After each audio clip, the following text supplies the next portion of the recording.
Muy buenas tardes, estimado público que se encuentra conectado desde las diferentes regiones del Perú. A nombre del director del Centro de Estudios en Justicia y Derechos Humanos de este ministerio, César Correa Zúñiga, extiendo un cálido saludo a todos ustedes.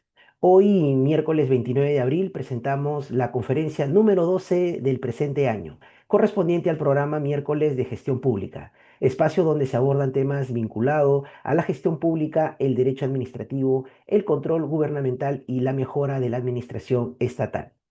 El tema que se abordará esta tarde lleva como título Fiscalización administrativa y debido procedimiento, límites y garantías. Esta conferencia busca analizar la potestad de fiscalización administrativa como instrumento clave para el control y supervisión estatal, examinando sus límites y las garantías que deben observarse en su ejercicio. Se abordará la relación entre fiscalización y debido procedimiento, destacando la necesidad de respetar los derechos como la defensa, motivación, razonabilidad y proporcionalidad en toda actuación inspectiva o sancionadora, a fin de evitar excesos y asegurar decisiones legítimas. Para desarrollar este importante tema, contamos con la valiosa participación del doctor Carlos Arévalo Rodríguez, quien gentilmente aceptó nuestra invitación. A continuación, daré lectura a la reseña biográfica de nuestro expositor invitado antes de que inicie con su presentación. Carlos Arévalo es abogado por la Universidad Nacional Mayor de San Marcos, especialista e investigador en Derecho Administrativo Sancionador, Derecho Administrativo Económico y Regulación, con publicaciones en revistas especializadas a nivel nacional e internacional. Cuenta con experiencia en fiscalización administrativa, tramitación de procedimientos administrativos sancionadores y disciplinarios, así como en procesos contencioso-administrativos. Es docente de la carrera de Derecho en la Universidad Científica del Sur. Estimados participantes, en relación a la certificación, como ya saben, deben permanecer como mínimo 81 minutos del tiempo total de la presente conferencia. Y resaltamos también la importancia de su participación activa, ya que al finalizar esta presentación pueden realizar ustedes sus preguntas en la opción o ingresando a la opción preguntas y respuestas de esta plataforma. Finalmente, reiteramos nuestro agradecimiento a las más de 700 personas que se encuentran conectadas en este momento y también a nuestro distinguido expositor por su contribución académica. Doctor Arévalo, ¿cómo le va? Muy buenas tardes. Bienvenido a los miércoles de gestión pública. Estamos muy contentos de tenerlo en este espacio. Buenas tardes, Jimmy. Muchas gracias por la invitación. Agradecido con todos los participantes, que es un buen número hasta donde entiendo, y listo aquí para compartir algunas ideas con todos. Claro que sí, doctor. Puede empezar. Muy bien. Bueno, buenas tardes a todo el público que nos acompaña el día de hoy aquí en este miércoles de gestión pública, organizado por el Centro de Estudios aquí del Ministerio de Justicia. Nos toca hoy hablar de un tema bastante importante, como bien lo adelantaba Jimmy, ¿no? El tema de la fiscalización administrativa. Es un tema que de por sí, vamos a adelantar algunas cosas antes de poner ya la presentación. Es un tema, estudiado antes y después de la última gran reforma del tubo del LPAC. Los que trabajamos en el Estado, hemos trabajado en el Estado o conocemos la estructura del Estado, en específico de las entidades que ejercen administración pública, la función administrativa, sabemos que la Biblia, nuestra Biblia es la Ley de Procedimiento Administrativo General, ¿no? Ahora con el texto único, ¿no? El tubo del LPAC. Esta ley ha tenido muchas modificaciones desde su aprobación del año 2001. Pero entre las más importantes tenemos la ocurrida en el 2016. ¿No? El decreto legislativo 1272 adiciona, especifica y da un nuevo sentido al LPAG. Entre las cuestiones que hace, porque hablar de esa última más gran modificación considero sería hacer todo un evento propiamente, de los que seguro se vendrá en este año a partir de las conmemoraciones correspondientes de ya casi 15, más de 15 años de la entrada en vigencia de la ley, pero digamos, si tenemos que hacer una preponderancia de lo que contribuyó en lo que es la fiscalización, es que al fin teníamos desde el 2016 un marco general de la fiscalización, ¿no? Y ese marco general nos da justamente el producto del que vamos a hablar hoy, los límites y garantías, ¿no? Pie de página, quien les habla es autor de un artículo que habla de la fiscalización, ¿no? Desde su control jurisdiccional, ¿no? Hoy vamos a hablar un poco de eso. Al final hablo un poco de eso porque me pareció importante también tenerlo en cuenta, pero la primera gran parte y la mayoría de nuestro trabajo hoy es los límites y garantías. El que quisiera puede también encontrar en Google dicho artículo con mi nombre y el término y les va a salir. Es de la revista Foro Jurídico de la Católica y es del año pasado, así que es bastante vigente. Bien, entonces vamos a iniciar con la presentación eh, que tenemos para el día de hoy. Digamos, no es una presentación larga, pero igual el tiempo apremia, así que vamos a intentar hacerlo lo más rápido posible. Perdón, perdón. A ver, estoy acá levantando la mano sin querer. A ver.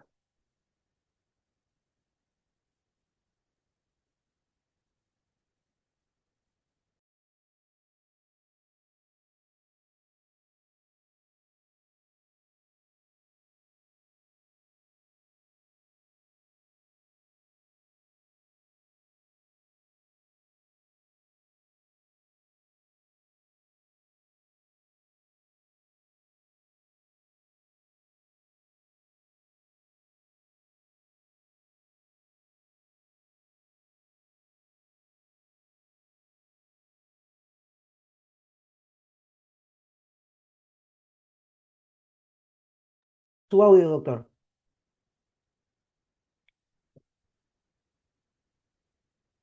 Ahora sí. Ahora sí. Decía, muy bien, gracias. Decía, ¿no? Normalmente en estas exposiciones en las que estamos, a las cuales nos han invitado el día de hoy, normalmente nosotros empezamos porque no es una clase, no es una exposición, digamos, para un público diverso, como decía, hacemos interrogantes. Normalmente acostumbro a hacerlo así a partir de poder resolverla juntos, ¿no? Y este tema en particular es un tema que sí plantea interrogantes porque por más que ya hayan habido unos años desde la aprobación e inclusión de la fiscalización en el tubo del LEPAG, el tratamiento doctrinario probablemente sí ya sea más o menos desarrollado de manera completa, pero los controles que pudieran haber, por ejemplo, desde la judicatura, sí son escuetos, ¿no? No estamos hablando de los PAS, no estamos hablando del acto administrativo, no estamos hablando del procedimiento administrativo, estamos hablando de una actividad que hasta el 2016 tenía mucha regulación sectorial, ¿no? El 2016 marca un hito en el que por fin tenemos una regulación general con vocación integradora, unificadora, pero ya había un avance sectorial, o sea, en diversos sectores, pesquero, municipal, educativo, de salud, etcétera, ya habían la muestra de una actividad que ahora entendemos como fiscalización.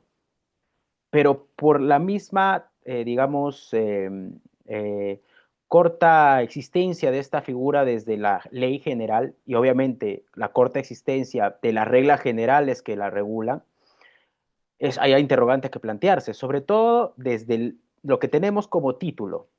El título me parece para el que es un observador o un académico acucioso o al menos una persona acuciosa que puede ver la norma y plantearse interrogantes, el título me parece provocador y lo voy a decir y voy a explicar por qué.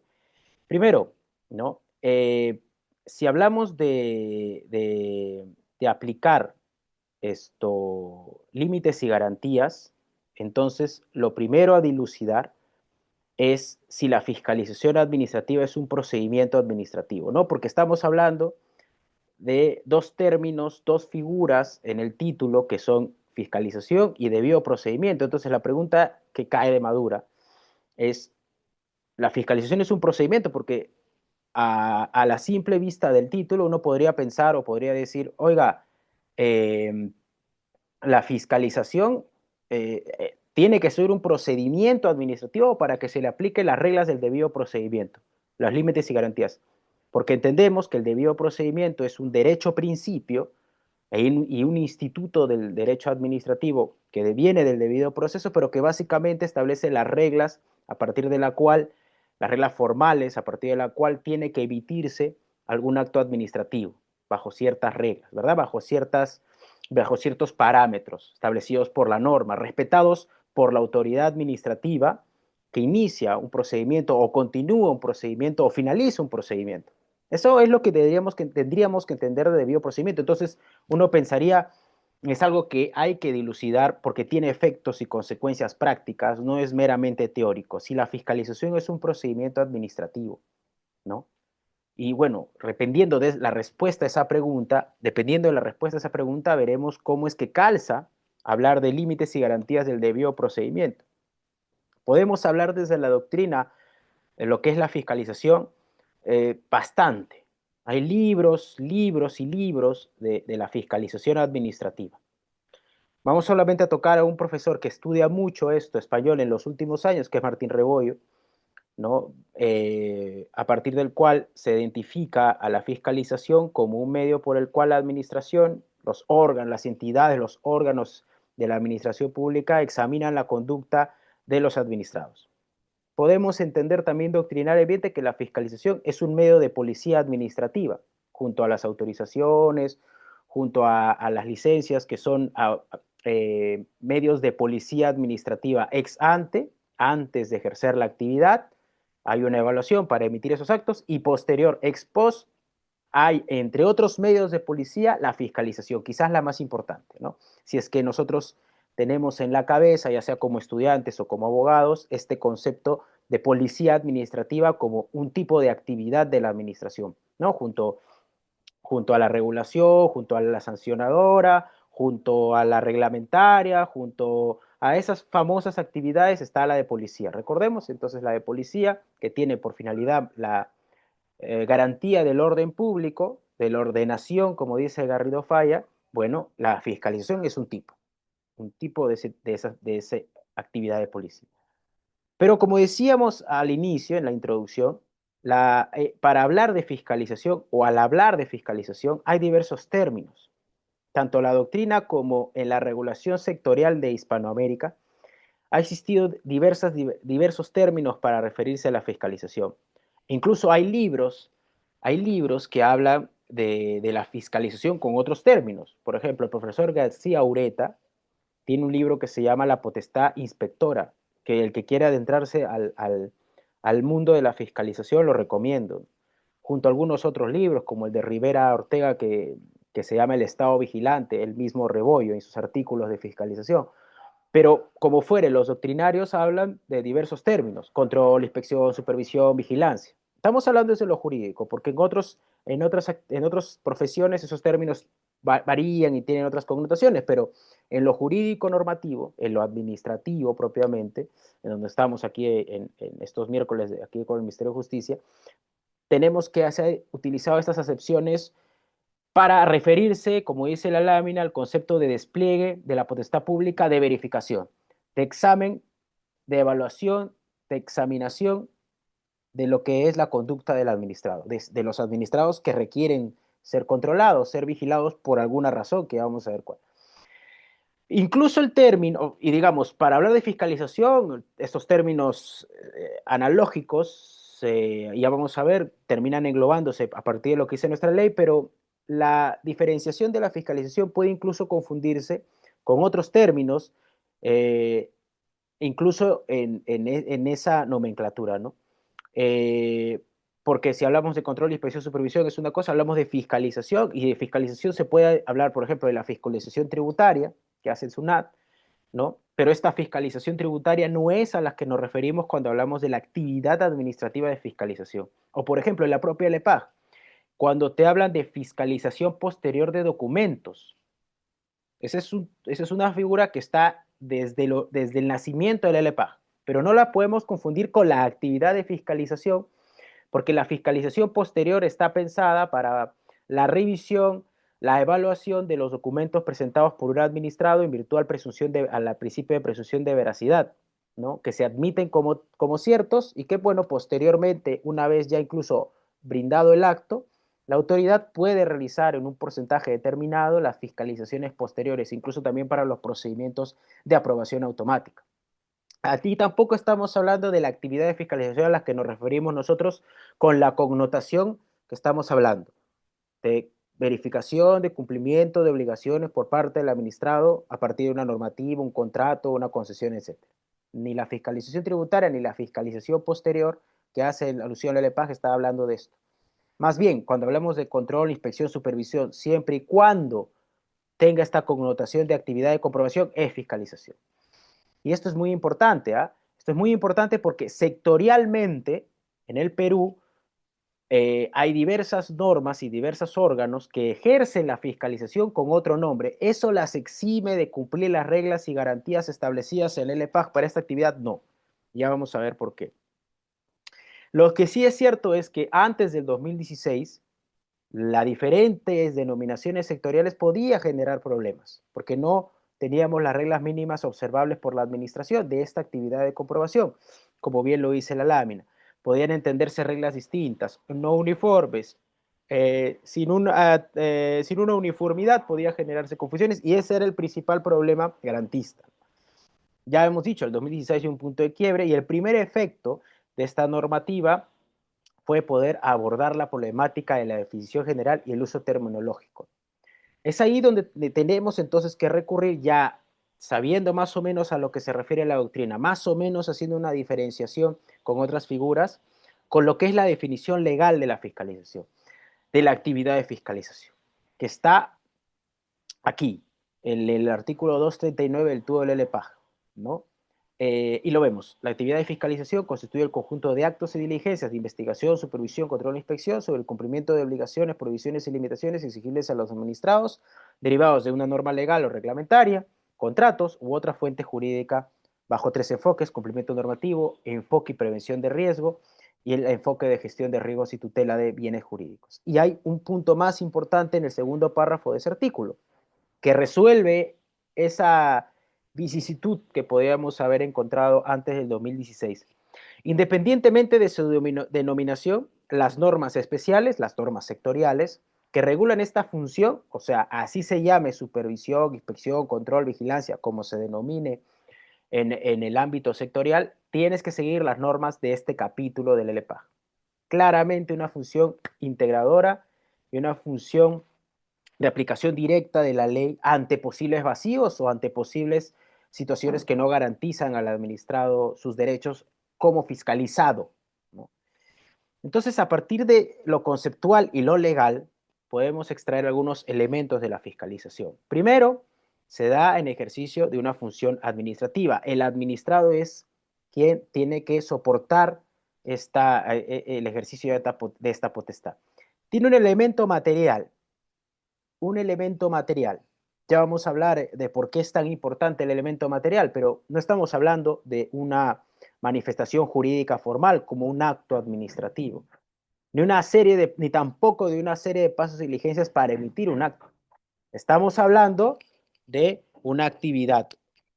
Podríamos hablar de hecho administrativo, podríamos hablar, pero lo cierto es que es una actividad material, la realización de una actividad por parte de la administración frente a administrados.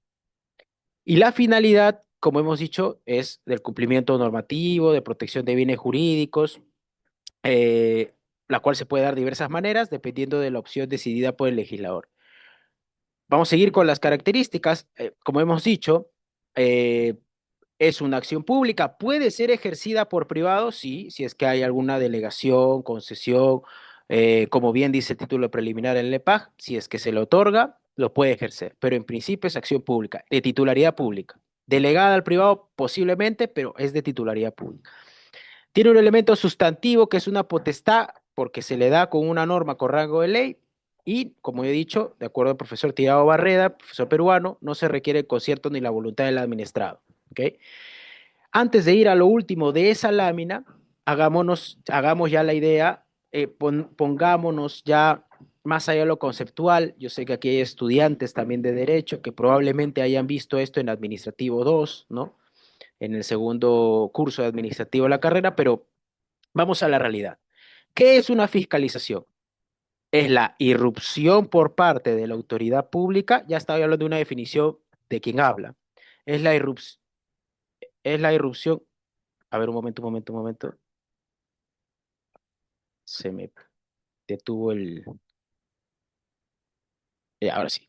Este, decía, ¿no? Es la irrupción Eh,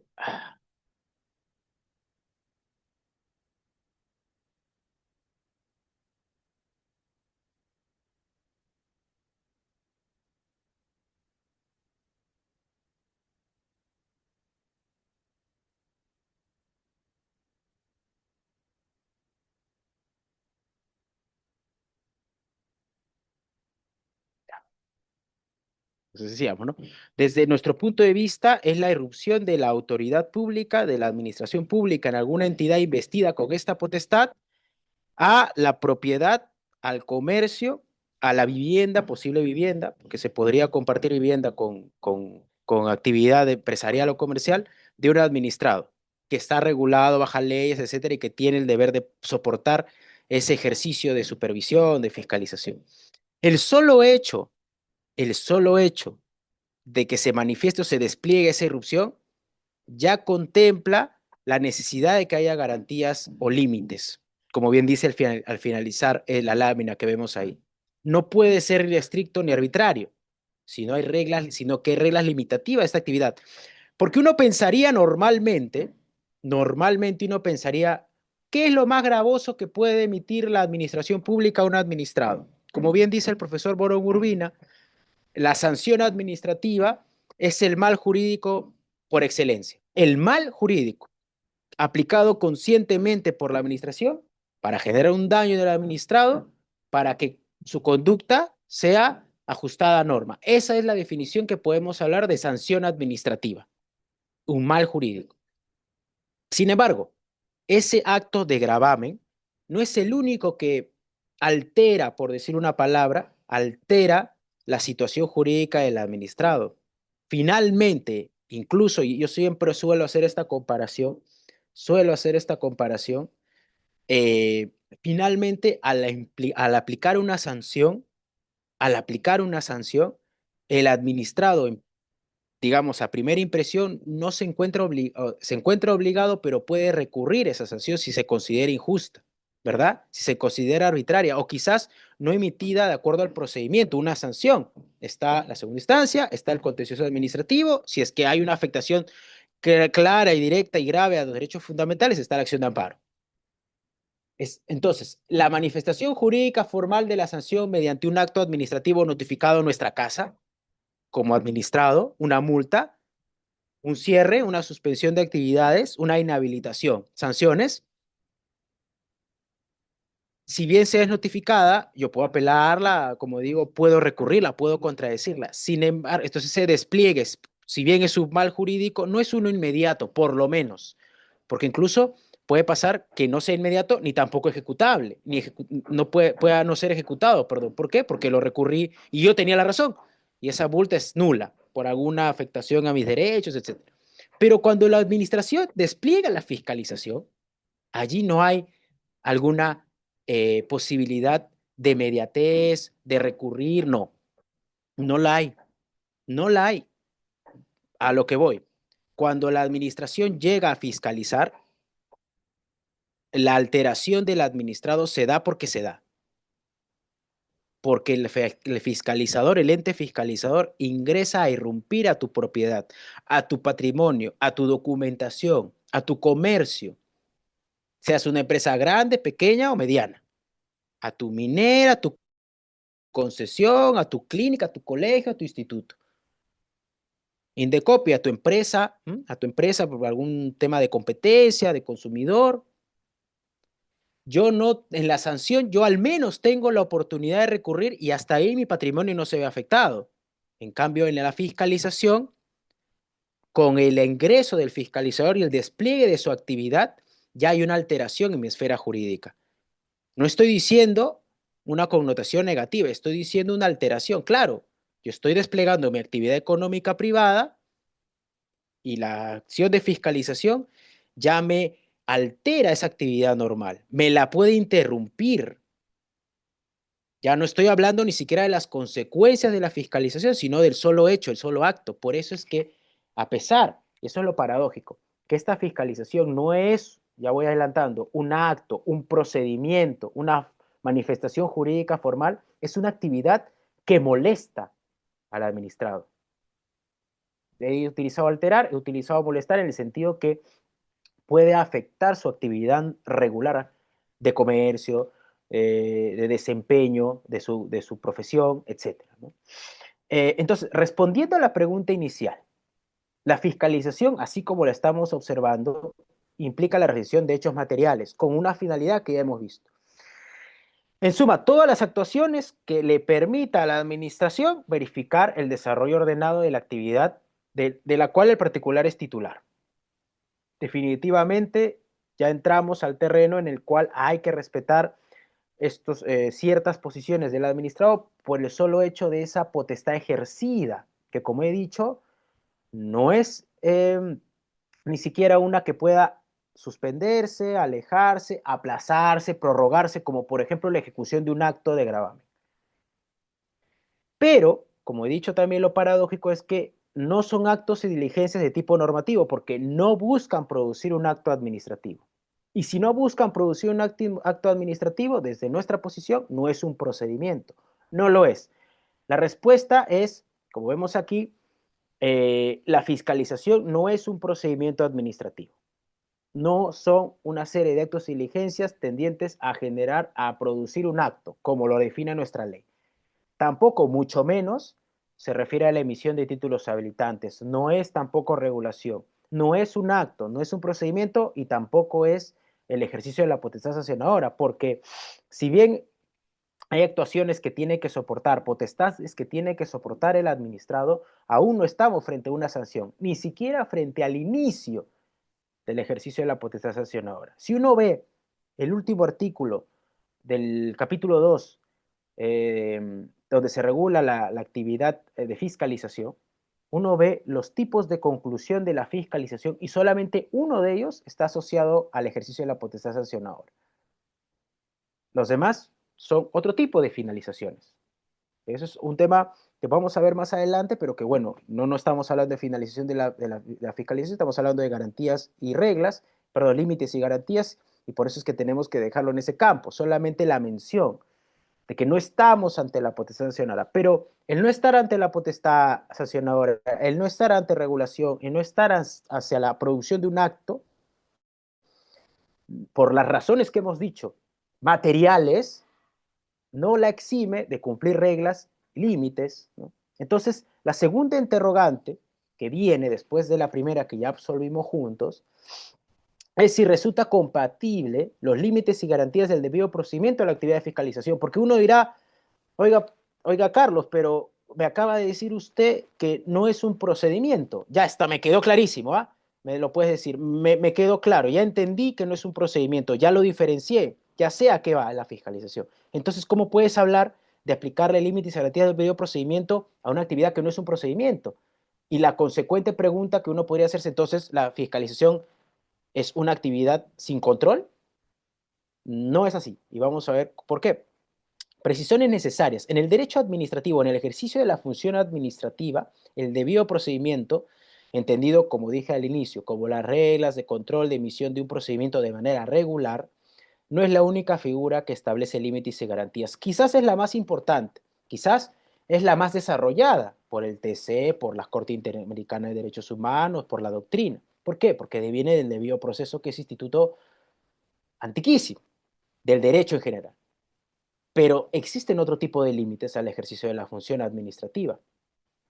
Así tenemos, por ejemplo, la aplicación directa de principios. Jimmy nos lo decía al inicio, en la presentación. El principio de proporcionalidad, el principio, yo agrego el de legalidad, el de buena fe, de predictibilidad o de confianza legítima. El ejercicio de estos principios en la actividad administrativa en general, se aplica y es un límite.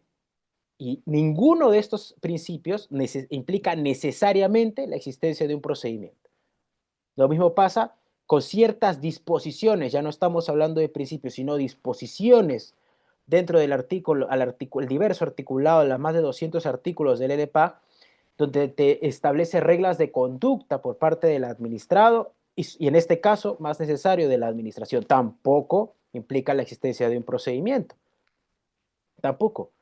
Por ejemplo, en la exigencia el artículo del LPAG donde te señala prohibición de documentos a solicitar el administrado, o las reglas de tramitación documentaria, o las reglas de derivación de órganos incompetentes. No necesariamente estamos hablando ahí del inicio o fin de un procedimiento, estamos hablando de cuestiones colindantes a un procedimiento, pero no estamos ni siquiera, de acuerdo al exégesis del LPAG, en el título de inicio de procedimiento. Entonces, no solo existe, y eso ya va más allá de la clase, de la conversación del día de hoy, no solamente el debido procedimiento es el único control que existe en la administración pública, no lo es. ¿Y por qué? Porque a veces nos olvidamos de algo. A veces nos olvidamos por el nombre de la ley, esto ya estoy haciendo unas precisiones, como dice la lámina, precisiones que hago un pie de página, van más allá del tema de fiscalización. Es una cuestión que debería ser aplicable para otros ámbitos de la función administrativa. Pero bueno, volviendo al recorrido de hoy. Las reglas de conducta que regula la administración son así y existen porque a pesar que el nombre de nuestra ley es Ley de Procedimiento Administrativo, Ley de Procedimiento Administrativo General, así se llama, LPAG, cuando uno ve para qué sirve la norma, en el título preliminar del artículo 3 del título preliminar de actualmente el TUDO del LPAG, nos dice que la ley tiene por finalidad, además de regular el procedimiento, establecer el régimen jurídico aplicable a toda actuación de la administración pública. O sea, no solo el procedimiento. Por eso es que existen los principios, la regla de conducta, cuestiones más allá del procedimiento en sí. Entonces, resolviendo la segunda interrogante, cuando hablamos de límites y reglas del debido procedimiento, estamos hablando de dos sentidos. Un sentido estricto, un sentido estricto, donde estamos hablando nada más del procedimiento administrativo. Pero cuando nosotros hablamos de esos límites de la actuación en general, también es válido hablar del debido procedimiento. También es válido hablar del debido procedimiento, en sentido amplio, ya no formal, un sentido lato. El debido procedimiento entendido como límites y garantías de toda actuación administrativa. De hecho, el correcto término para mí sería la debido ejercicio de la función administrativa, ¿ok? El debido ejercicio de la función administrativa. Pero ese término lo podemos tomar como cuando alguien habla en sentido amplio del debido procedimiento, a pesar de que no estemos hablando de propiamente un procedimiento. ¿Entendimos eso? No hay dos acepciones. Sentido estricto, el sentido amplio que puede ser un sinónimo que yo utilizo, el debido ejercicio de la función administrativa, para no confundir con el debido procedimiento en estricto. Entonces, ambos sentidos, como dice, buscan el control de potestades y en específico para nosotros el control de la actividad de fiscalización que está obviamente en el sentido amplio. Cuando nosotros hablamos entonces de, cuando nosotros hablamos de reglas y límites de la actividad de fiscalización, es válido también decir reglas y límites del debido procedimiento en la fiscalización a partir del sentido amplio del debido procedimiento, ¿ok? Porque ya estamos armonizando lo primero y lo segundo. Primero, la fiscalización no es un procedimiento, pero eso no le exime de tener reglas y límites que puede decirse y puede señalarse y podemos referirnos a estas reglas y límites como reglas y límites del debido procedimiento en su sentido amplio. ¿Okay? Entonces ya nos lleva esto al control de fiscalización. Normalmente, ya hemos hablado un poco de esto hace unos minutos, normalmente las potestades administrativas son controladas a través de las materializaciones jurídicas formales. ¿A qué me refiero? Las formas jurídicas administrativas clásicas, ¿no? Acto, reglamento, contrato, acto de administración interna, ¿no? Apartamos un rato el hecho, esos cuatro, e incluso los procedimientos, etcétera. Todas ellas tienen al final un vehículo que se ve, digamos que se puede palpar. Genera efectos, pero que es un vehículo de esa decisión, de ese acuerdo de voluntades, ¿no? De ese acto para la propia administración. En un memorándum, en una carta, en un oficio, en un contrato, con una decisión, ¿no? O en una serie de documentación que te habla de cuál fue el procedimiento, que te, que te muestra cuál fue el procedimiento y los pasos a seguir. Son materializaciones jurídicas formales y normalmente cuando se hace un control de las actividades administrativas, de las actuaciones administrativas en general, la segunda instancia, o digamos, la vía administrativa o la vía judicial hace un control sobre esas formas. Es lo fácil de controlar, entre comillas, es porque ya tenemos este vehículo jurídico formal. Pero entonces, y aquí viene la tercera interrogante del día de hoy, que es la penúltima. Pero si la fiscalización es una actividad material, y ya te entendí, Carlos, una actividad material, está bien, y cuando hablas de que hay debido procedimiento en esta actividad material, estás refiriéndote al sentido amplio. Perfectamente, te entendí. Pero si es una actividad material y que acabas de decir, y es cierto, porque en la práctica los abogados que estamos aquí, los estudiantes también cuando hacen sus exámenes, ¿qué les piden examinar? Un acto, un reglamento, un contrato administrativo. Pero si es así, Carlos, ¿dónde está la materialización jurídica formal que yo puedo controlar? En todo caso, ¿ya ha habido control de la fiscalización? Porque ya me dijiste, no hay un acto, no hay un procedimiento, a lo más habrá un acta de administración, un acta de fiscalización, que ya vamos a ver sus connotaciones, pero un producto decisorio, ¿no? Palpable, jurídico formal, no lo veo. Eh, a la segunda pregunta planteada, ¿ya ha habido control? Ya ha habido. Y vamos a ver lo interesante del control, hacia dónde fue el control. Si no hay una materialización a controlar, ¿cómo la hemos controlado en el Perú? Bueno, primero, hay actividades que no pueden ser controladas vía materialización jurídica formal. Por ejemplo, y volvemos a lo que había señalado, los hechos administrativos. Hechos administrativos y además estos hechos normalmente no requieren el control porque se sustentan en un acto. Normalmente los hechos administrativos, apartando a la fiscalización, si es que se quiere incluir en ese género, eh, esto proviene de un acto. Por ejemplo, los ejemplos que tenemos aquí, la demolición o el pago de una pensión, tiene una resolución de sanción o una resolución de pago como actos. ¿No? Eso son ya la materialización de los efectos. Resolviendo la interrogante, entonces, para la fiscalización, que es una actividad sui generis, lo que se ha previsto son reglas de conducta. ¿Ok? Reglas de conducta para el control. Estas reglas de conducta son aplicables al fiscalizado y al fiscalizador. En nuestro país se ha hecho un control de esas reglas de conducta vía la Corte Suprema. Lo ha hecho, digamos, en el ámbito más superior de nuestra judicatura, es la Corte Suprema la que va a hacer, pero los órganos administrativos, las instancias administrativas, perdón, de segunda instancia, han buscado hacer algo también en respecto a esto, pero si tenemos que ir a una instancia definitoria, la Corte Suprema ha tratado el tema. Y ya vamos a ver cómo al final de la presentación. ¿Y en dónde se encuentran esas reglas de conducta entonces? Porque ya hemos dicho, el control de la fiscalización se hace a través de la verificación de las reglas de conducta. Partimos entonces de eso.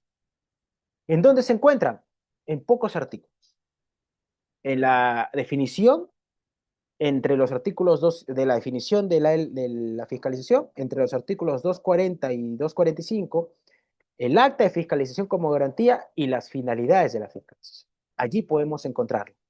Allí podemos encontrar las particulares reglas de conducta con las que pueden ser controladas la fiscalización y en el caso del control que se hace al fiscalizador, a los entes fiscalizadores, allí es donde hablamos de garantías y límites.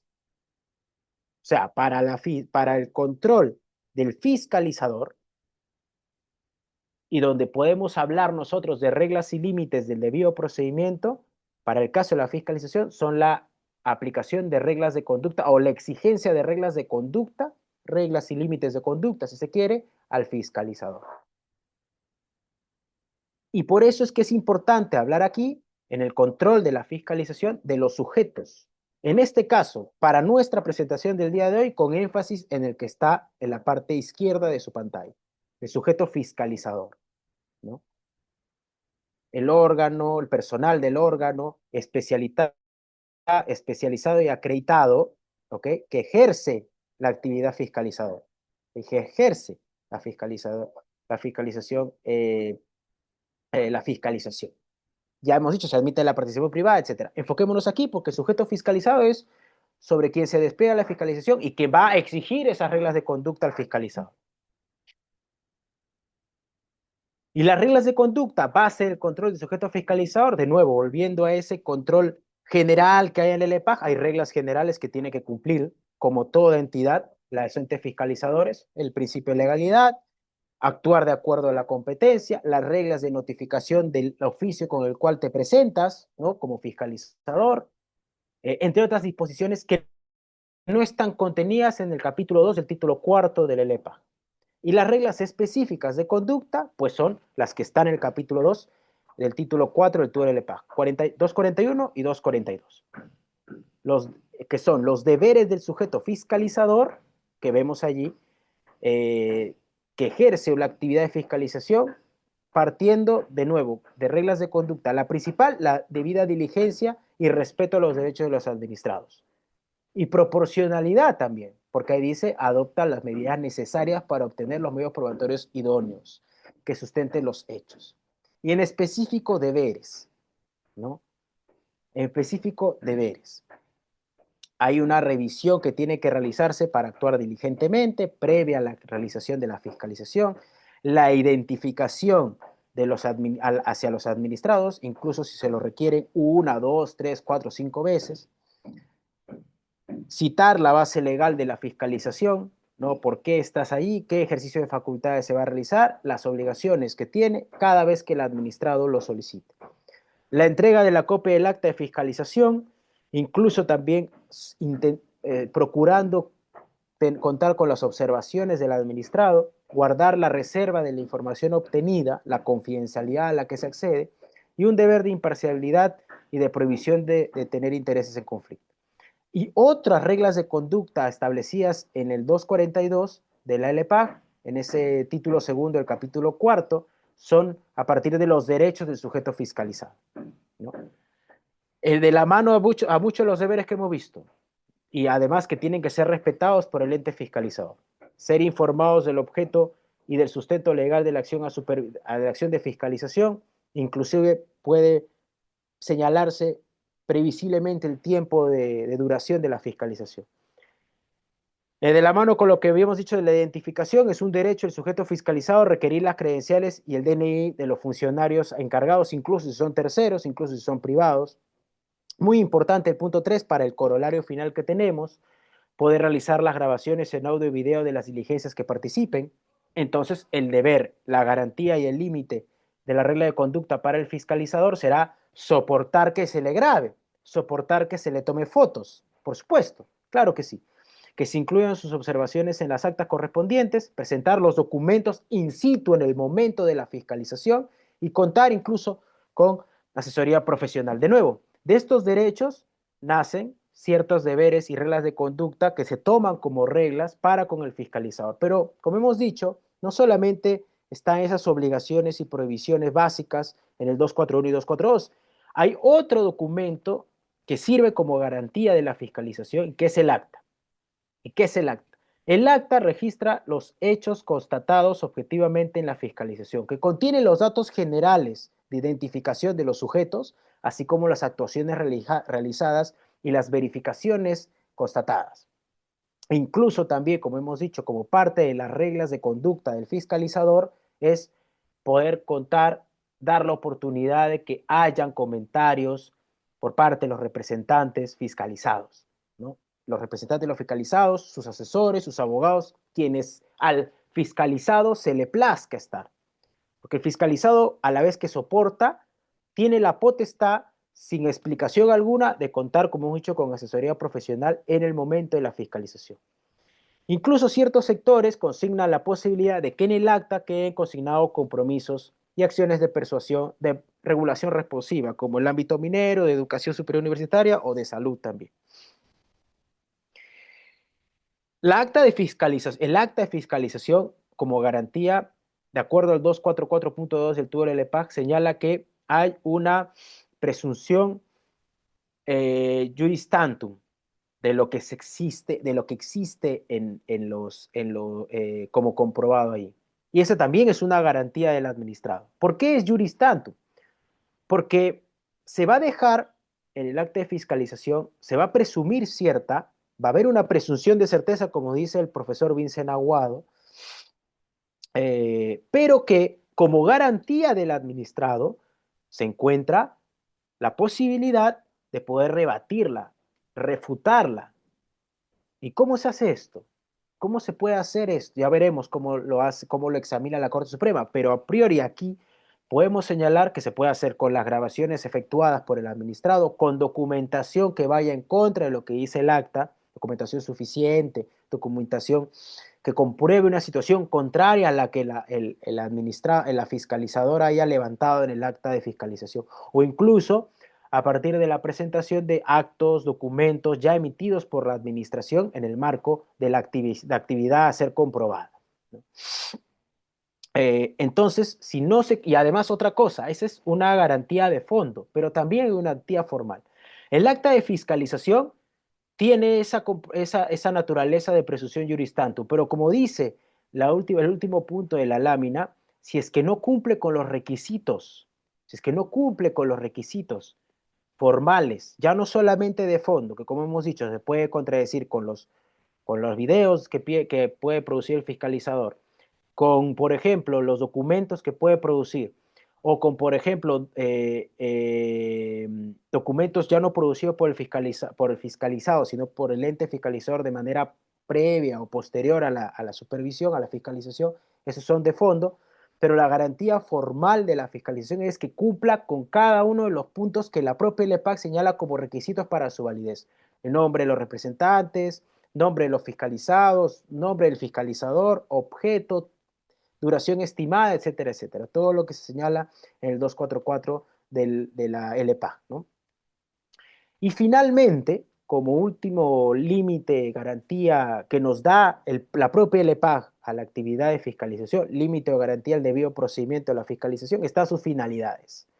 Sus finalidades.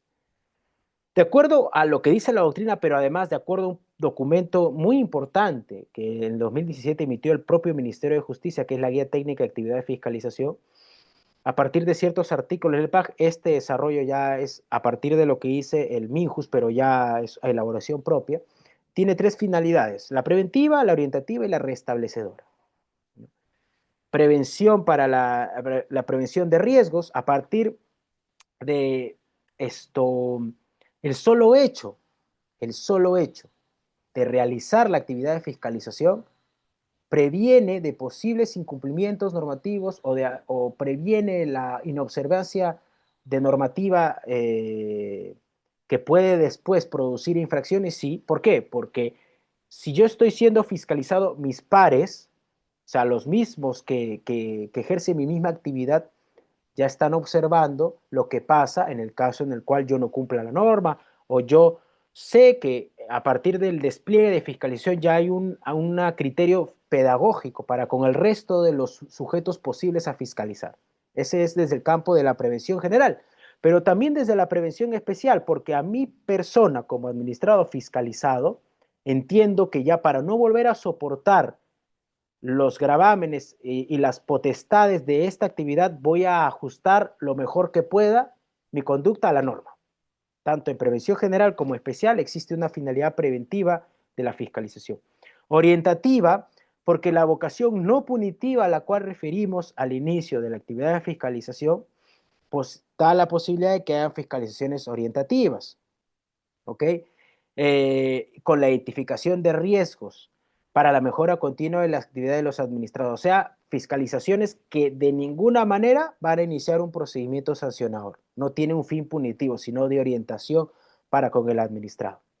Y tiene una finalidad restablecedora, porque es posible restablecer la legalidad si es que, por ejemplo, estamos en una fiscalización y observamos una situación que puede generar riesgos claros a la población, por ejemplo, el caso de los grifos, del cual el TC ha desarrollado bastantes veces en sentencias, jurisprudencia en la cual se examina la potestad de la municipalidad para clausurar grifos, a pesar de que no se ha iniciado un procedimiento sancionador, es porque la fiscalización, de acuerdo al 246 del LPAC, puede emitirse actos medida, ¿no? Como las medidas correctivas, que son suspensiones de actividades sin necesidad del ejercicio de un procedimiento sancionador, sino para que esa actividad ajuste su conducta y con eso se pueda levantar la clausura, la suspensión, etcétera, ¿no? Esas tres finalidades, como ven, no asociadas, no asociadas a carácter punitivo o sancionador, son garantías en sí mismas.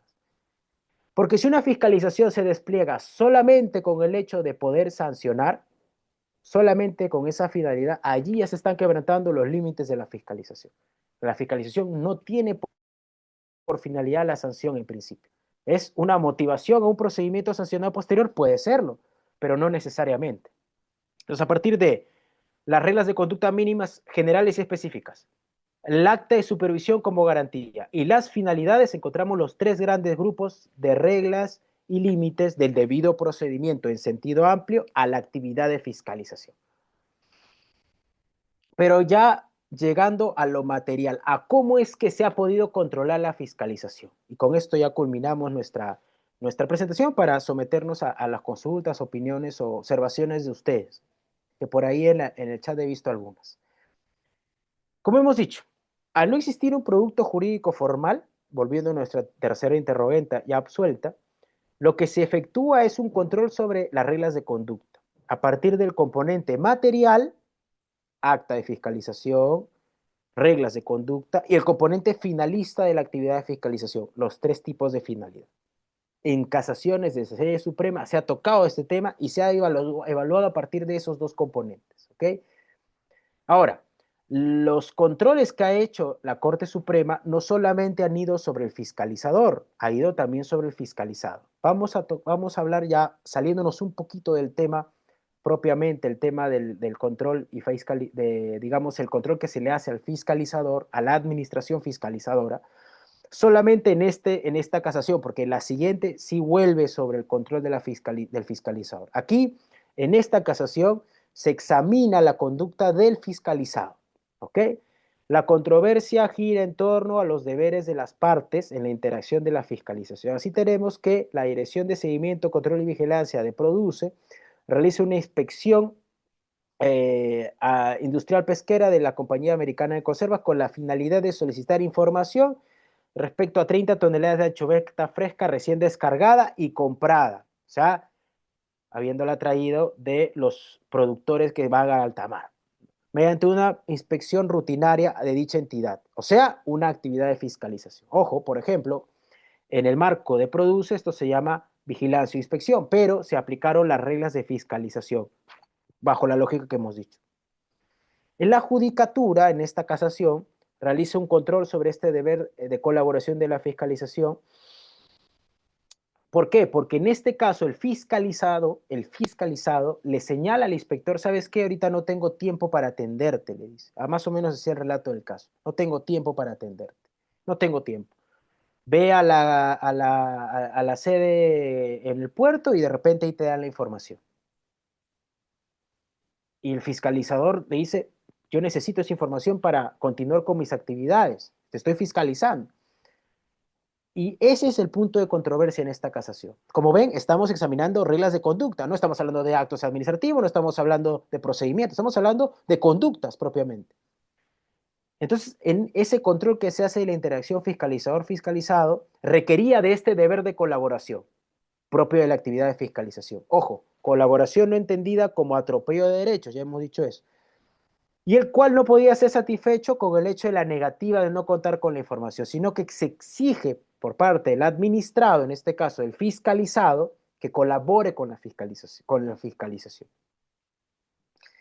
Entonces, en este caso en particular, en este caso que estamos viendo nosotros en particular, que es el que estamos viendo, que estamos evaluando, que son una de las pocas sentencias en Corte Suprema que ha hablado de fiscalización, el control del deber del fiscalizado se hace a partir de sus reglas de conducta establecidas en el inciso 1 del 2.4T del TUO LLPA, a partir del cual se requería una participación proactiva en la interacción de todo fiscalizado, como vemos en la cita. Más aún cuando la actora en calidad de propietaria del recurso hidrobiológico al cual se hacía seguimiento, en este caso las toneladas de anchoveta, tenía el deber de absolver el cuestionamiento en los inspectores y realizar las acciones necesarias para la real ubicación del mismo, no pudiendo ser lógico que le diga al inspector, ahorita no te atiendo. Eso es, como ven, de nuevo, el control que se hace sobre la conducta. Y cuando vamos a la administración, también hay una evaluación de la conducta. En este caso, en una casación del año 2022. En este caso, involucra a la Municipalidad Metropolitana de Lima sobre una inspección ocular a trabajos efectuados por Sedapal en la avenida San Felipe Cuadra 1, como ven. Hay un acta de fiscalización que actúa como garantía en este caso, considerando un informe anterior a la fiscalización. O sea, el fiscalizador no realizó la corroboración in situ, sino que tomó un informe hecho con anterioridad y lo hizo suyo, el famoso lo hago mío. Y a partir de ese informe se le imputa la comisión de una conducta infractora a SEDAPAL como administrador. Y entonces SEDAPAL recurre y llega a la Corte Suprema y la Corte Suprema verifica el acta de fiscalización como garantía. ¿Por qué como garantía? Ya lo hemos explicado, sino que aquí ya está con un pronunciamiento jurisdiccional, ¿no? Que es, yo reviso el acta como garantía a partir si ha cumplido con los elementos suficientes para ser reputada como válida. O sea, las garantías de forma que habíamos dicho hace un rato. En el concreto control que se hace aquí, en sede jurisdiccional, se examina el componente material de la fiscalización y se corrobora que la fiscalización no se hizo lo que se pide en la ley, que haya la corroboración objetiva de los sucesos llamados a comprobar. O sea, que haya una verificación in situ, sino que lo que se hizo en este caso fue simplemente hacer suyo un informe y plegarlo a un acta. La Corte Suprema dijo, así no se hace fiscalización. Esa acta no puede ser considerada válida porque incumple las formalidades del 244. De nuevo, el acta de fiscalización como garantía. Si hace un rato la casación del 2017 era las reglas de conducta como garantía, en este punto tenemos al acta de fiscalización como garantía y vemos materializada su control. Más allá de lo que podemos decir, lo vemos materializado su control de las explicaciones que hemos podido dar hasta ahora. Entonces, como vemos allí, ahí está la cita correspondiente de la casación y dice, el acta de inspección número tal del 19 de octubre del 2016 no cumple con las exigencias del artículo 16 y el artículo 156 de la LEPAG, de la ley que luego con el tubo de la LEPAG tiene la nomenclatura que estamos viendo, ¿no? Dado que aparece en el informe en el informe que estamos viendo de fecha 9 de septiembre de 2016, la infracción detectada en la avenida San Felipe, en tanto que el acta de inspección fue realizada en la avenida Tingomaría, o sea, una diligencia en lugar distinto, donde además no se certifican los hechos, o sea, incumplimientos formales del acta de fiscalización. Se hace sobre el control material, sobre el componente material se hace el control jurisdiccional. Se hace sobre el componente material. En este caso, la falta de comprobación in situ de los hechos. Y justamente, como hemos dicho y sostenemos, no hay otra manera que no sea esta para controlar la fiscalización, la conducta realizada por parte del fiscalizador, en sus reglas específicas o generales, en su acta de fiscalización como garantía o en la finalidad. ¿Okay? Así es como nosotros entendemos cómo se despliegan las garantías y límites de debido procedimiento en la fiscalización. Como un corolario a lo que hemos hecho el día de hoy, ya en específico en lo que es el control jurisdiccional de estas reglas de conducta, de estas reglas y límites del debido procedimiento, entendemos que la jurisdicción, por la naturaleza de la actividad, lo compleja de la naturaleza de la actividad, la ausencia de formas jurídicas materiales, de manifestaciones formales jurídicas, la ausencia, al no existir un acto, un procedimiento que pueda controlarse, se controla desde su componente material y finalista, los deberes y obligaciones de cada una de las partes. En el caso del fiscalizador, las garantías de debido procedimiento, como lo hemos. En cuanto al componente finalista, la jurisdicción, como hemos visto, también busca velar el cumplimiento de la vocación preventiva de la fiscalización, tanto en el componente material y finalista. Esos son los componentes material y finalista donde se examinan las reglas de conducta, las reglas y límites del debido procedimiento. Y entonces, como vemos también, en las decisiones observadas se efectuó el control sobre el único instrumento que materializa la fiscalización.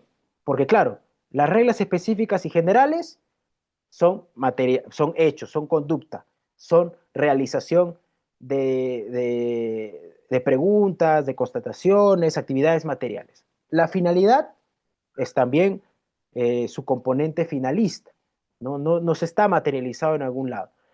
El único instrumento donde se grafica la fiscalización es el acta de fiscalización. Entonces, como última interrogante eh, aplicable a la conversación del día de hoy, es, ¿sería posible hacer un control de garantías y límites que no tenga el acta de fiscalización?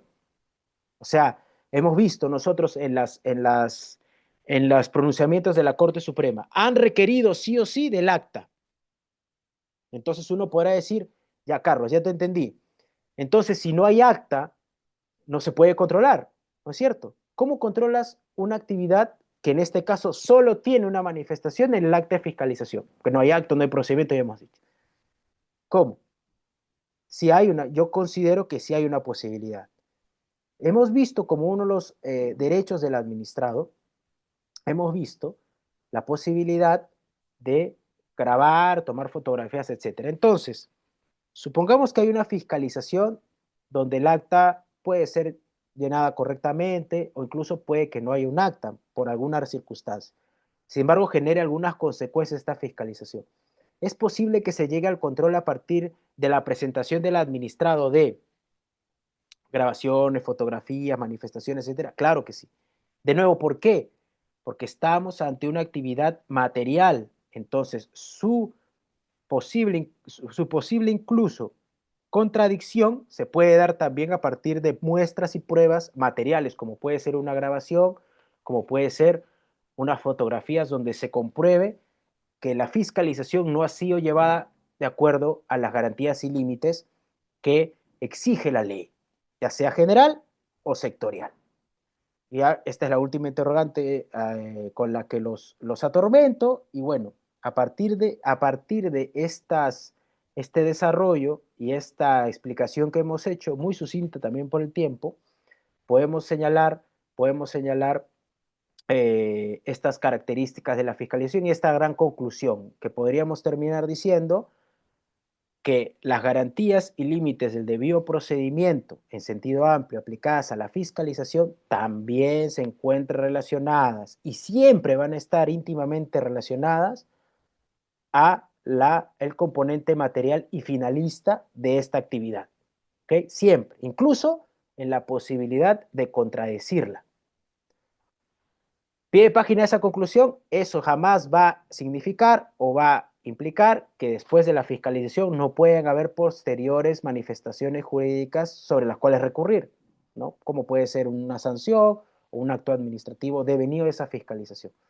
Pero siempre si uno va a ir en contra de la fiscalización como fuente de vicios, va a tener que ir sobre conductas, sobre los componentes materiales o finalista que ha sido desvirtuado o vulnerado en sus garantías y límites. Bien, eso sería todo de mi parte, y bueno, a partir de ahora me someto a las preguntas interrogantes que se puedan tener eh, eh, a partir de la explicación brindada. Muchas gracias. Muchísimas gracias a usted, doctor Arévalo, por la presentación que ha tenido usted a bien compartirnos el día de hoy. Queremos informarles a los participantes, que son más de 1000, tenemos exactamente 1038 usuarios que están conectados en la clase de hoy día, que estaremos compartiendo el importante material que usted ha presentado, doctor. Previa coordinación, lo estaremos remitiendo a nuestros grupos de WhatsApp y por correo electrónico. Doctor, continuando con esta conferencia, quiero compartir algunas de las interrogantes que el público nos ha realizado, ¿no? Para que pueda ayudarnos a poder absolverlas. La primera consulta es la siguiente. Doctor, en cuanto al principio administrativo de presunción de veracidad, ¿cómo se aplica básicamente en materia de derecho administrativo? ¿Podría, por favor, ponernos algunos ejemplos? La presunción de veracidad es el principio a partir del cual, de hecho, el principio de presunción de veracidad no existe nominalizado en la LPAG, pero es un principio del derecho administrativo y está desarrollado en diversas disposiciones. Cuando uno presenta una documentación para un procedimiento administrativo, no solo para un procedimiento, incluso para los efectos de contratación pública, se va a presumir ese documento válido por parte de la administración. No se va a exigir una evaluación pericial o notarial de la documentación presentada, como requisitos, por ejemplo, exigidos en el TUPA, tú vas a presentar la copia o un sucedáneo de una documentación original y se va a entender como cierta por parte de la administración. Eso básicamente es el principio de presunción de veracidad aplicada a los procedimientos. Ahora, como dije hace un momento, esto es un tema a más allá de la fiscalización, pero lo absuelvo igual. Eso no exime a que la administración, en los procedimientos iniciados y presentados con documentos sometidos a la presunción de veracidad, no pueda luego examinarlos. O sea, por ejemplo, en una contratación pública, tú presentas una copia de alguna certificación de tus operarios, ¿no? Y lo presentas y claro, te van a admitir en el procedimiento, te lo van a aceptar, pero posteriormente esa documentación puede ser sometida a un procedimiento de fiscalización posterior. Ojo, no confundir con la actividad de fiscalización, ya lo dije. Y la administración lo que va a hacer es, por ejemplo, llamar a la entidad emisora de ese certificado a preguntarle, ¿es cierto lo que dice acá? Ese señor llevó la capacitación número tal, tal, tal, tal, o nombre tal, tal, tal, tal, que me ha presentado la empresa A, la empresa B, la empresa C. Claro, o sea, como vemos, la presunción de veracidad lo que busca es desburocratizar los procedimientos, porque si no, a todos los administrados nos pedirían, ya, compruébame este, compruébame este, compruébame este, que te notarialice este documento, este y este. Ya esa no es la idea.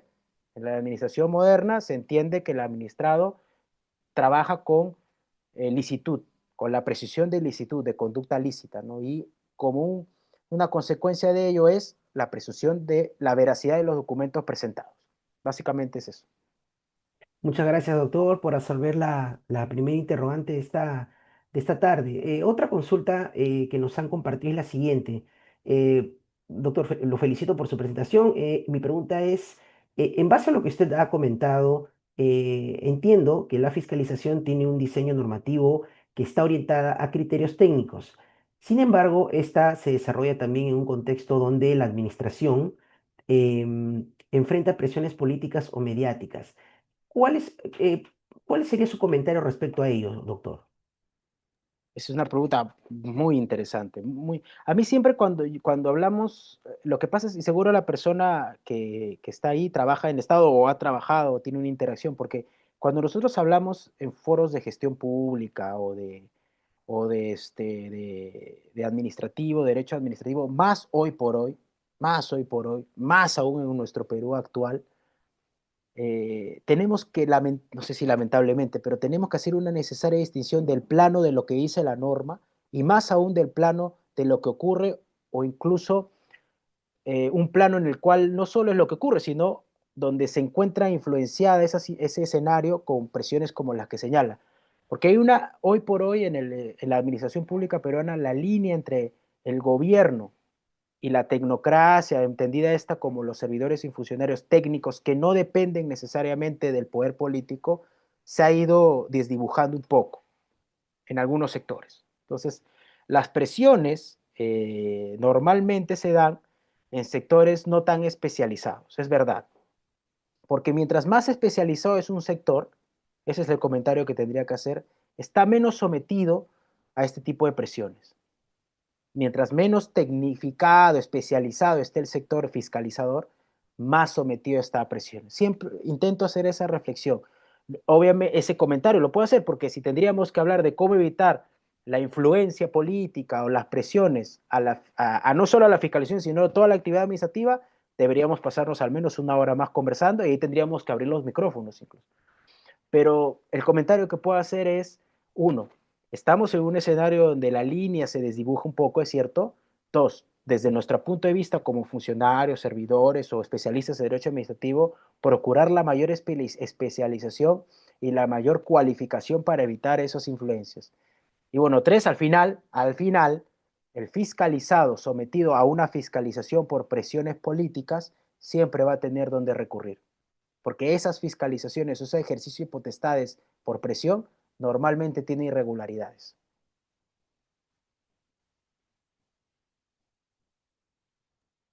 Muchas gracias, doctor Arevalo. Discúlpeme que estaba con una consulta. Gracias por resolver y gracias también por la pregunta a la participante. Em, otra pregunta, doctor, que nos hacen es, doctor, ¿existe alguna estructura para hacer el informe de fiscalización? Normalmente eso se emite o eso lo cuenta la norma sectorial.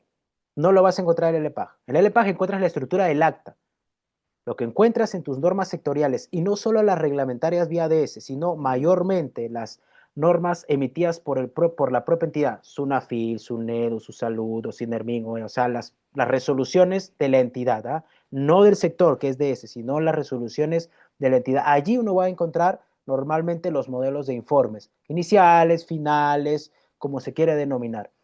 Si no está un modelo de informe, lo que sí o sí vamos a encontrar es la estructura básica del informe, contando ahí con los componentes esenciales que tiene que cumplirse el informe. Ojo, y ahí tomo esa pregunta para señalar otra cosa.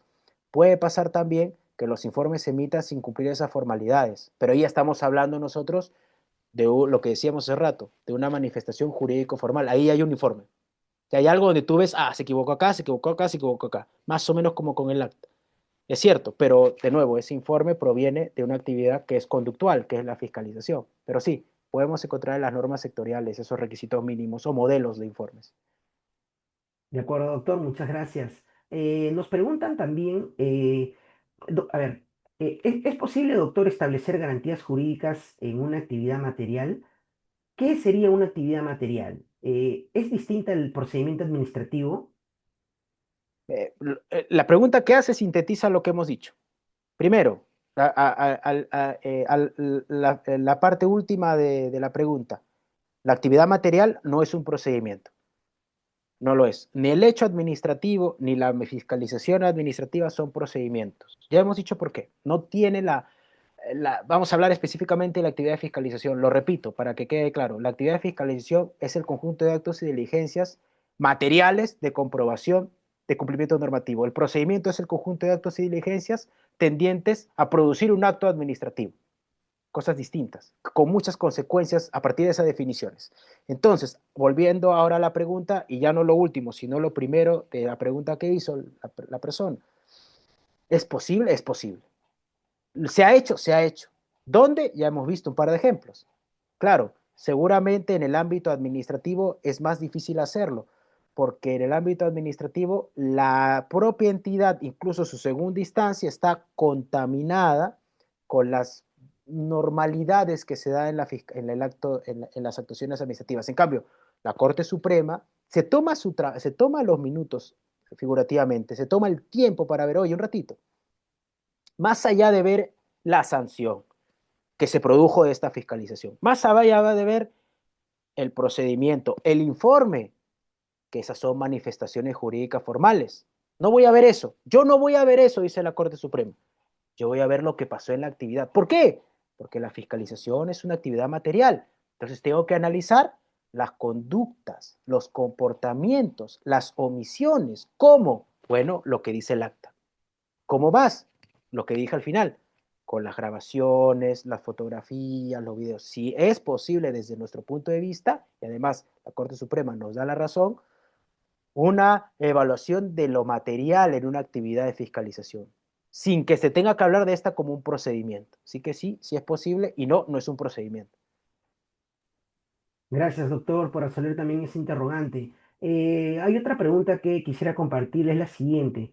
Doctor, en relación a las inspecciones virtuales, normativamente hablando, ¿están permitidas? ¿Cuál es su base legal, doctor? Mira, es interesante la pregunta. Lo que siempre ha habido, lo que siempre ha existido, y la LPAC no lo desarrolla porque el LPAC lo toma, no lo dice, tampoco, digamos, no limita su ejercicio, pero sí ha existido siempre algo que se llama la diferenciación entre las fiscalizaciones de gabinete y las fiscalizaciones de campo. ¿Okay? La LPAG está pensada en su mayoría a las fiscalizaciones de campo y eso es algo real. Sin embargo, sí existen las fiscalizaciones de gabinete. ¿Qué significa? Revisión documentaria de tu actividad. O sea, te pido documentos, eso se hace mucho en seguros, por ejemplo. Te pido tus documentos y veo en los contratos, en las pólizas, etcétera, si es que estás cumpliendo o no la norma. Ciertas disposiciones del LPAC se van a aplicar, sí. Obviamente no vas a exigir ahí un acta de fiscalización, no vas a exigir ciertas cuestiones, porque al mismo tiempo no le vas a exigir tú al administrado desde los gabinetes, no le vas a pedir, oye, mándame una foto o ábreme esa puerta, ¿no? Como se hacen las fiscalizaciones en campo.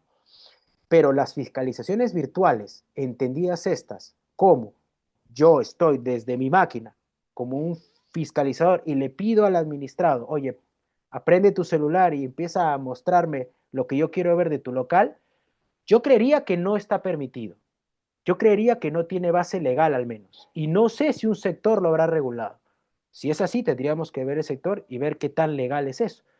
Pero yo particularmente creo, obviamente si estamos hablando de una supervisión de gabinete donde se utilizan técnicas virtuales, no hay problema, pero si es lo último que digo en esa digamos, figura hipotética, yo pensaría que no tiene base normativa, por lo menos no es de la ley, y habría que examinar si es que existe sectorialmente, si ese régimen es legal o no. Gracias, doctor. Compartiendo ya algunas últimas interrogantes de esta sesión, la pregunta es la siguiente. Doctor, ¿todas las fiscalizaciones son preventivas? Si en caso no se llega a dar la subsanación, ¿se entiende que que este pasa al procedimiento administrativo sancionador? ¿O si es una fiscalización preventiva, se puede archivar si este no se ha subsanado en su totalidad? Esa es una buena pregunta y hay que distinguir unas cuestiones allí.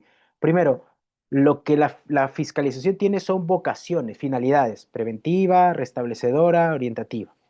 Ahora, esas finalidades se despliegan dependiendo del sujeto fiscalizado, porque si yo hago una fiscalización que está en mi programa anual de fiscalización, periódicamente voy a desplegar la actividad y puede ser simplemente una finalidad orientativa porque el administrado no ha dado muestras previas de ilegalidad, incluso netamente preventiva, sin iniciar un procedimiento sancionador. Incluso como dice la LPAG, cuando regula la culminación de la fiscalización, yo le puedo emitir una documentación de ser un buen administrado, lo dice la LPAG.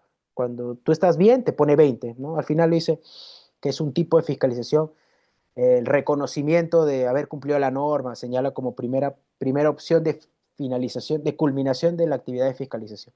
Pero si estamos ante un administrado, un sujeto fiscalizado, donde hay una notitia criminis, o sea, una noticia dada por un medio de comunicación, por un tercero denunciante, etcétera, donde hay una evidente o muy plausible situación de ilegalidad, la fiscalización se va a desplegar ya no con una finalidad preventiva, sino probablemente restablecedora. Y con la posible escenario de que se inicie un procedimiento sancionador, porque hay entidades que tienen la posibilidad de sus fiscalizaciones, como dije en la lámina, emitir actos medidas administrativas, se dicen medidas correctivas o medidas de seguridad, así se llaman en la normativa. Entonces, yo como fiscalizador, si tengo esa potestad dada por ley, y ya está DIGEMIT, está DIGES, está su salud, están las municipalidades, hay diversas entidades que tienen esa potestad de aplicar estos actos sin necesidad de iniciar el PAS. Yo compruebo la ilegalidad, la situación de riesgo y suspendo, cierro, clausuro temporalmente la actividad o parte de la actividad. ¿Eso implica que no puedo iniciar un procedimiento sancionador? No. Lo puedo iniciar porque son situaciones distintas. En la fiscalización, yo estoy simplemente aplicando una medida de choque hasta que se resuelva la ilegalidad. ¿Por qué? Porque es un riesgo. Pero eso no implica que ese administrado haya conjuntamente cometido una infracción y por este se merezca el inicio de un procedimiento. Y como he dicho desde el comienzo, la fiscalización tiene esas finalidades. Fuera de la fiscalización, como paso posterior, no siempre así, pero en la mayoría de veces, ya luego nace el inicio del ejercicio de la potestad sancionadora como ejercicio autónomo, que puede utilizar lo recabado en la fiscalización, sí, pero que puede también no depender de este. Digamos, la vocación de la LPAJ actualmente, a partir de estas finalidades, es que la fiscalización no siempre tiene esa vocación punitiva. Pero si es que tiene que desplegarse, se va a tener que desplegar. Pero es que solo con la fiscalización puedo controlar la situación, también es válido. Muchas gracias, doctor. Y le comparto a continuación la última consulta de esta sesión. Em, Doctor, ¿es necesario que las normas reglamentarias sectoriales establezcan plazos para la realización de la actividad de fiscalización específica, considerando que la LPAG no desarrolla una regla para este aspecto? Gracias por su presentación. Yo creo que sí. Yo creo que sí. Al menos las normas sectoriales revisadas por mi persona, que son varias, tienen esa vocación, tienen esa tendencia a establecer plazos máximos de despliegue de la fiscalización.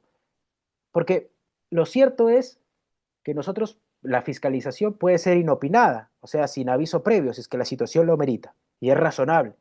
Eso es una potestad general, pero eso no implica, la, en la naturaleza posible inopinada de una fiscalización, no implica que sea ilimitada, porque ninguna potestad administrativa podría ser ilimitada, no debería ser ilimitada en el tiempo, debe tener límites temporales también. La LPAC no los da, pero a partir de los principios de razonabilidad, etcétera, aplicados a la fiscalización, yo creo que sí es recomendable y bastante bueno y aconsejable además que las normas sectoriales reglamentarias establezcan plazos, ¿ah? Y que además los administrados puedan exigir esos plazos como parte de las reglas de conducta ya sectoriales para la fiscalización de ese espacio, de ese ámbito de despliegue de potestades de la administración pública. Muchas gracias, doctor Arevalo, por haber absuelto, bueno, la mayoría de consultas que nos han realizado. Le agradezco por habernos apoyado en esta sesión. Quiero hacer mención también que estamos en sala con el director de nuestro centro de estudios, quien ha ingresado hace unos minutos también. Em, eso, doctor. Yo quiero cederle estos últimos segundos para que, bueno, pues pueda despedirse y dirigirse al público que lo ha venido escuchando. Ha sido una sesión con más de 1000 personas, más de 1030 personas. Así que, bueno, ha sido una jornada muy exitosa. Me parece que nuestro director, el doctor Correa, se está conectando. Doctor, ¿cómo está? Buenas tardes. ¿Cómo estás, Jimmy? Doctor Arevalo, ¿cómo está? Gusto saludarlo. Qué tema tan interesante, hacer referencia a aspectos vinculados a la fiscalización. En efecto, la fiscalización es una institución que desde el punto positivo lo podemos ver incorporado ya expresamente en la ley de procedimiento como la actuación de fiscalización administrativa, pero qué duda cabe que hay mucho por conversar sobre ese tema. Yo solamente me sumaba para agradecer la disertación. Agradecerte, Jimmy, también por el espacio que has desarrollado en la actividad y podamos seguir discutiendo a través de estas acciones y estos conversatorios o disertaciones específicamente que nos hacen pensar y repensar también cómo el derecho administrativo se efectiviza en la práctica.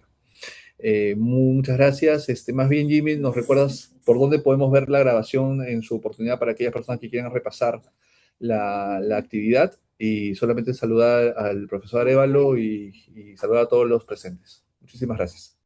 Gracias, doctor. Así es, tal como lo he indicado, esta sesión, así como todas las sesiones que realizamos, son grabadas y subidas al canal oficial de YouTube del Ministerio de Justicia y Derechos Humanos.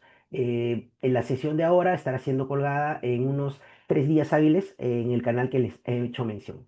Doctor Arevalo, le cedo entonces estos últimos minutos para que pueda dirigirse al público y despedirse a la vez. Muchas gracias.